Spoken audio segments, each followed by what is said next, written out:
Hey guys, what's up? Welcome back here to another edition of Intuitive Angling, and thank you very much for making some time out of your day to check the video and spend a few minutes with me here. It's always much appreciated. And guys, today we're going to have a little conversation about the illusion that bass fishing is actually better than what it is in this country.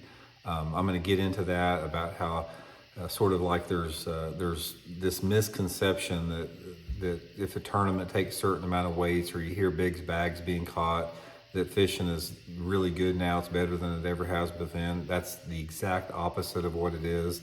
And I'm sort of going to lay out a case for that and also give some advice for what we can do to improve our fisheries moving forward in the future here. I think it's going to be an interesting conversation.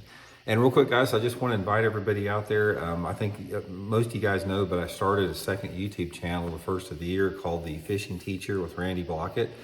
And it's sort of geared more towards the beginning and intermediate anglers.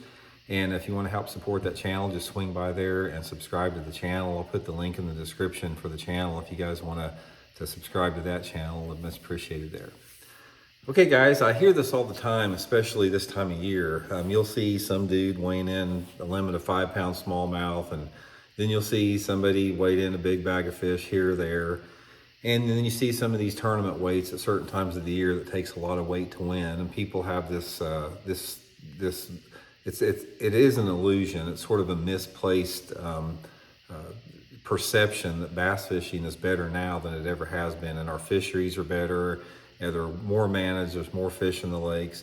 Guys, nothing is further from the truth there, and I'm going to make a case for that. And I wanted to bring this to light. It's not that I'm wanting to just like dog the lakes and be negative. I'm doing this for a reason, to help ensure the sustainability and, you know, having better fish and moving forward in the future. And if we keep on the road we're going to, that's not going to happen, and it's for a lot of different reasons.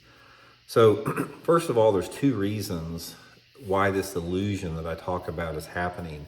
And the illusion is created by improved equipment technology, whether it be rod reels, baits, boats, all that type of stuff, and improved electronic technology. It's the combination of technology as far as our gear and equipment that has made us so efficient at catching the fish in the lake that it creates an illusion that there's a lot of fish in the lake, but there's not. There's a limited amount of the fish. And let me give you a couple examples what I'm talking about here, how the fishing has deteriorated. Now, this is just a microcosm, and I can promise you guys it's happened on your lakes up there too, wherever you're at in the country, this has happened. There is one exception to this, possibly some of the northern tier states, the bigger lakes that have smallmouth populations. Some of those lakes, like the Great Lakes in the past, had a lot of pollution problems. They've been cleaned up a little bit. And the introduction of some invasive species like gobies have actually increased the weights of the fish. It hasn't really made them more fish, but they become heavier. But that's a very isolated incident. That's an isolated situation. For the most part of the country, our fisheries are deteriorating by the year.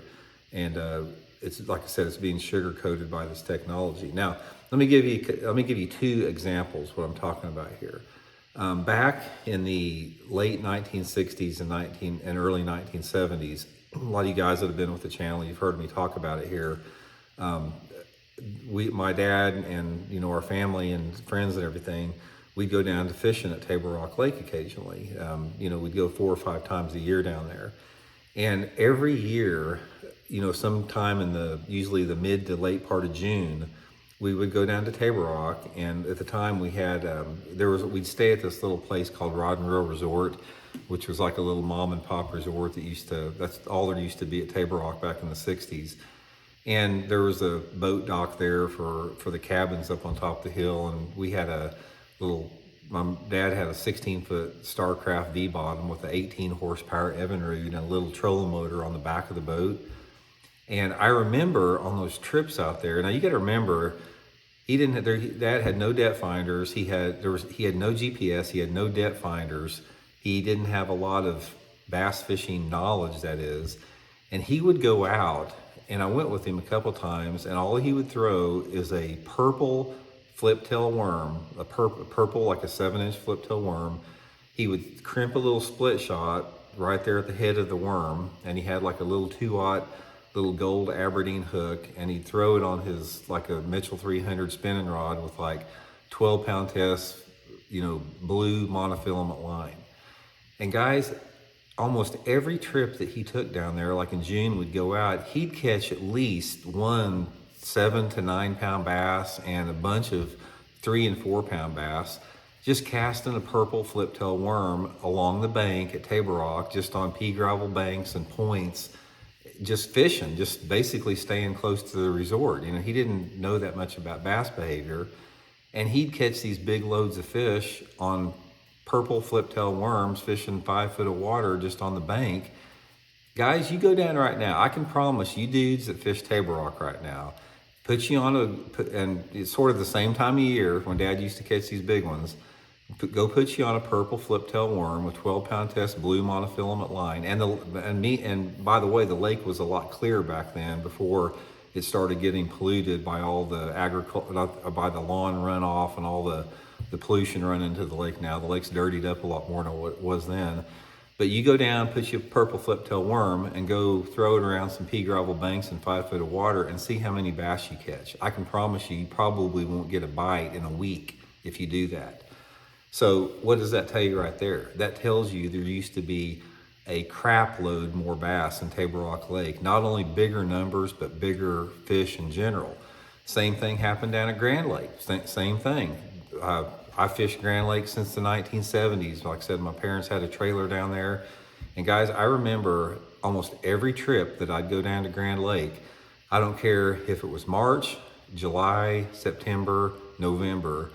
You could go to that sailboat bridge area, the mid part of the lake, and you could put the trolling motor down, and you could throw a crankbait, just a shallow running crankbait, and you'd catch 25 or 30, and most of them would be 2.5 to 4 pounders. Go down there right now and see, and try that same thing. You're going to catch a bunch, maybe some white bass and some drum, and you might catch three or four, non-keeper or 14-inch bass in a day or two. Grand Lake sucks right now. The fishing has absolutely went off a cliff down there, and it's, even though they still catch decent bags down there, it's just a shadow of itself, because you may have somebody catch 20 pounds and then 10th place is 10 pounds or something like that. But the point is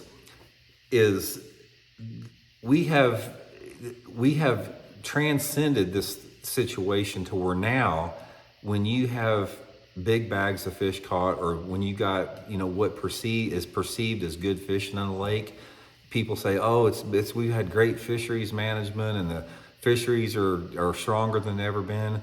Guys, that is not the case. Fishing is tougher and it's worse than it's ever been. It's getting that way more and more. I say this not to be an alarmist. I say it to wake people up we got to make some changes. Because here's my point. All you guys out there that live on lakes that you think are great, go out there and throw the same baits that we threw 40 years ago. And we caught them back then. It's not like these baits didn't work. We caught them, and we caught big ones on it. Get you a flip-tail worm, get you a hellbender, get you a lazy Ike, get you a hula popper, get you a jitterbug, something like that. All those baits that I can remember catching big bags of fish on, and you go out and throw it on the lake that you think's good right now, and you'll find out real quick how bad your lake sucks. This illusion has been created by this exploding lure technology, rod and reel technology, boat technology, electronic technology. We become so good at catching the fish. We can catch any fish in the lake now. With all this forward-facing sonar crap, there's nowhere for them to hide anymore. There's nothing. There's no places that's untapped. There's no secrets anymore. There's no secret areas anymore. The fish used to be able to escape out in open water, which was their safe haven. They can't do that anymore. That's one of the reasons LiveScope sucks so bad, is those fish needed a place to get away from pressure. They needed a place to be able to escape from fishermen, and now they don't have that. So the fishing is even going to get tougher moving forward with that. So anyway, what do we do? How can we fix this situation instead of just whining and griping about it? Here's how you do it. Number one, you have got to, there's a bunch of different reasons, but number one, you have got to have concerted, well-funded efforts at maintaining fish habitat and fish stocking. And I don't just mean like throwing a few Christmas trees in the lake. I'm talking about building rock structures, building complex structures that last a long time, having comprehensive stocking programs, all this type of stuff that goes with it. Second thing with that is we have got to reduce the number of tournaments that we have on these lakes. I'm not anti-tournament. I'm a tournament fisherman. I have been, but there are simply too many tournaments. There's simply too many tournaments that the lakes across the country have very, very liberal agencies in place that issue tournament permits to basically anyone that wants them. And we see it all the time. You'll have 5 or 6 tournaments on one lake on one day at any time of the year. We have got to start putting some type of limitations on tournaments, because these tournaments are killing fish, especially the tournaments that are held during the spawn and the tournaments that are held during the warmer weather months or during the post-spawn. These tournaments ought to be limited, and they need to be worked in correlation with like the state conservation departments to ensure the sustainability and improvement of our fisheries. And this entire way of thinking that fish are a resource that are here for people to exploit, and if they want to get their limit and keep and catch their limit, they can. We have got to have a paradigm shift, because this may have worked 40, 50 years ago. It's not that way anymore, guys. There are too many people fishing. There are too many people tournament fishing. There's too many people keeping fish. And I'm not trying to say that we have to stop people from fishing, because that is the natural evolution of a sport like bass fishing gaining in popularity. It's going to. But along with that growth, you can't have this unchecked growth, balls to the wall, moving forward with this and that with technology, and not have any checks and balances on it. And the easiest way to do that is to simply issue fewer tournament permits, and have these tournament organizations have to prove that they are capable of conducting a weigh-in that is safe for the fish, or better yet, have a release situation like MLF does, where they weigh the fish and they release it on the spot. We have got to start doing that, because all you have to do, guys, you go down to any big buddy tournaments, you go down to any tournament that's in June, July, August, and look and see how many dead fish are floating up the next day or two after that. Delayed mortality is a little dirty secret in bass fishing tournaments, because there's a tremendous amount of delayed mortality in fishing. So we got to reduce the number of tournaments. And the third one, you guys hear me carping about it all the time, we have got to put a brake on electronic technology. Electronic technology is allowing people to find these fish that in the past were protected, because they had areas that they were either inaccessible or people didn't know where to get to them. And we needed that. We needed that segment or that population of the fish that were not getting disturbed or caught to exist out there. Those fish are important. They're important brood stock. The quality of the fish that are out there don't need to be molested. And until we reel back technology that is allowing us to pursue those type of fish, the fishing is just going to get tougher and tougher and tougher. And on top of that, there's, another huge issue is water quality issues. The water quality issue is a big thing. We have a political system in this country that discourages from ensuring that we have clean water legislation passed in this country. Half of Congress always votes against any type of efforts to clean up our waterways and improve water quality, which needs to stop. We need to have strong initiatives, strong legislation passed that severely penalizes and kneecaps these companies that put pollution into our lakes that are causing this.